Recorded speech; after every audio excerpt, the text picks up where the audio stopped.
Cavric here, author of the Forex Frontiers book trading trilogy. A few years back, I did a video talking about stop losses and the use of stop losses when trading. And in that video, I was very adamant about it, about my feelings about stop losses. Stop losses shouldn't be used because once you get in a trade, it's either going to go your way or you should be out of the trade. And that is a lot easier said than done. Since then, the markets have become more volatile than ever before, and stop losses are a must. Looking back at the time I made the video and going over it, I still really haven't changed my overall thesis on why the stop losses shouldn't be used.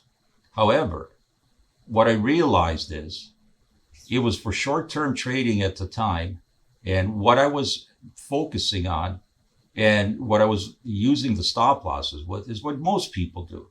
They use stop losses as a stopgap into how much money they're willing to lose on any particular trade. For instance, a good rule of thumb is that everybody uses is 2% of your account size shouldn't be risked on any one trade. So if you have a $10,000 account, your maximum risk on that trade is $200.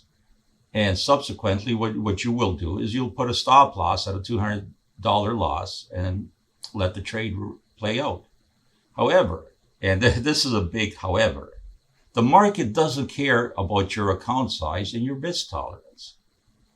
Those stop losses have to be consistent and they have to be put according to the market. Now, whether you're using technical analysis or fundamental analysis, granted, fundamental analysis is pretty difficult to use for stop losses. So you have to kind of rely on technical analysis to determine where your stop losses will go. Whether these are support and resistance levels, whether it's a parabolic SAR that you're using as a stop loss, whether it's a moving average crossover, it really doesn't matter. As long as you are consistent with it and you have a good reason why you have entered the trade, use it as a stop loss and put it in immediately. And the other thing is, once the stop loss is placed in there, don't change it. Okay, don't change it. Particularly when the market is moving against you. I know the tendency is there to move it down so you're not going to get stopped out. Don't do it.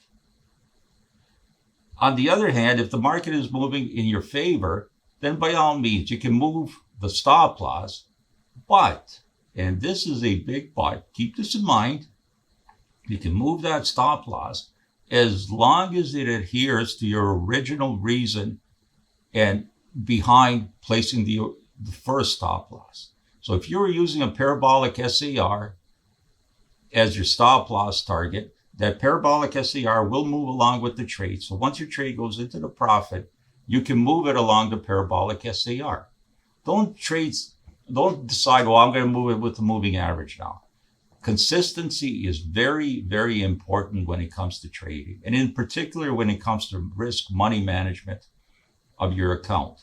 So stop losses, by all means, I use stop losses, but be consistent with your stop losses and use them as a form of risk management and use them in conjunction of trading the market and not your account. I have to reiterate this again. Use stop losses in conjunction with trading the market. Let the market determine where your stop loss is placed, not your account size. I hope this clarifies the issue. Ivan Cavric, author of the Forex Frontiers book trilogy. Join me next time on another subject.